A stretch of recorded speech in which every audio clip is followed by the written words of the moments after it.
In today's video, I'm going to teach you how to add floating buttons in Squarespace.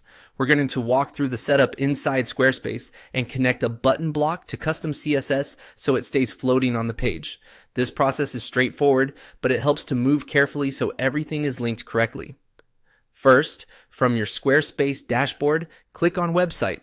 This takes you into the main area where you can manage your site structure and design settings. Next, click on Pages. This is where your site pages and editing options live, and it's also where you'll access the customization tools needed for this setup. From there, click on Custom Code. This section gives you access to code-related settings that let you go beyond the standard visual editor. Since floating buttons usually require styling changes, this is the right place to continue. Now click on Custom CSS. This is where you'll add the styling that makes your button float. If you already have CSS here, be careful not to remove anything by accident. It's always a good idea to paste new code on a separate line and keep your formatting clean so it's easier to edit later. Once you're in the custom CSS area, paste the code.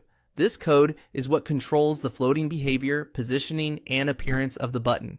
After pasting it, don't worry if it's not working perfectly yet, because one important piece still needs to be connected. Make sure to install the Square Finder ID extension. This extension helps you identify the exact ID of the button block you want to turn into a floating button. Without the correct block ID, the CSS may not target the right element.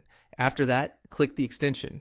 Open it while viewing the relevant page so it can detect the elements on your site, then click the ID for the button block. Be sure you're selecting the actual button block you want to float, not a surrounding section or another element nearby. Choosing the correct ID is what makes the customization work properly. Finally, paste that ID into the code. This step links your CSS to the specific button block, so Squarespace knows exactly which button should become floating. Double check that the ID is pasted in the correct place and that there are no extra spaces or missing characters. Once that's done, your floating button setup should be connected. If needed, review the CSS and confirm the right button ID was used. Small details matter here, and getting those right will make the result much smoother.